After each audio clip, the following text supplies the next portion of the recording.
getting down to the business of actually treating our risks when we're, if you will, looking at how the sausage is made when you put a security program into place, you talk about the implementation of a number of controls that help your organization activate the strategies that you've decided on. There are two kinds of controls in one aspect. They can be administrative or technical. Administrative controls are controls where management says you do this and everyone is expected to comply. And you just measure the amount of compliance that you get with that to see if the control is effective.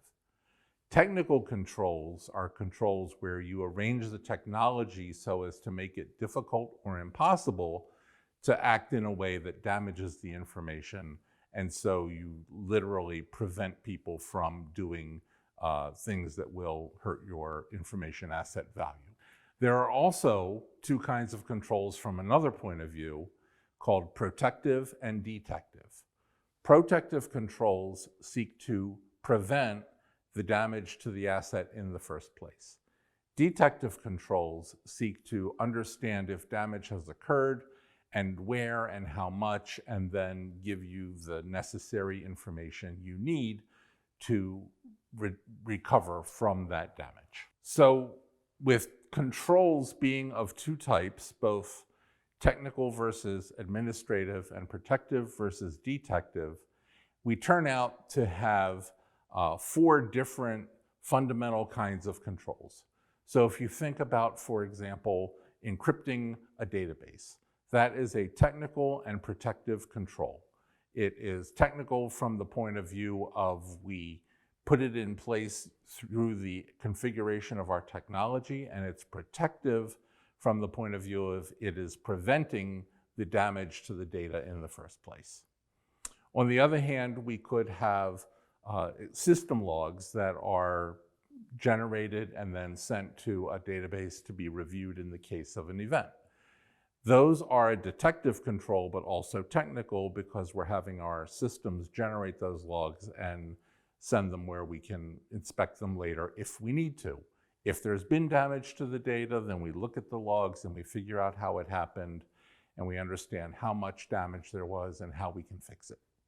On the other hand, administrative controls would include things like an acceptable use policy that comes out from management, and everyone in the organization understands how they are and are not permitted to use the computing equipment and the information assets. That is a protective control because it seeks to prevent the damage to the data, but it's only administrative, not technical, in the sense that it remains possible for people to act contrary to that policy.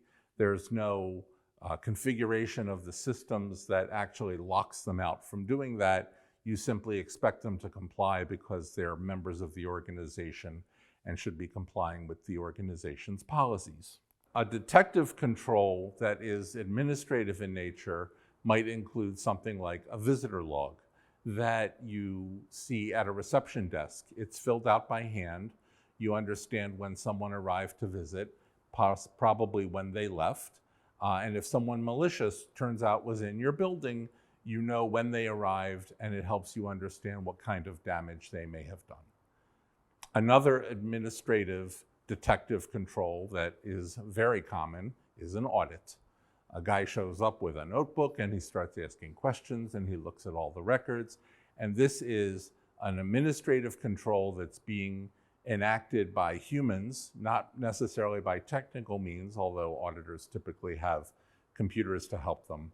And they are looking through information to understand if everything in the organization, if all the transactions within the organization were conducted properly, or if not, what kind of damage may have been done and how do we correct it.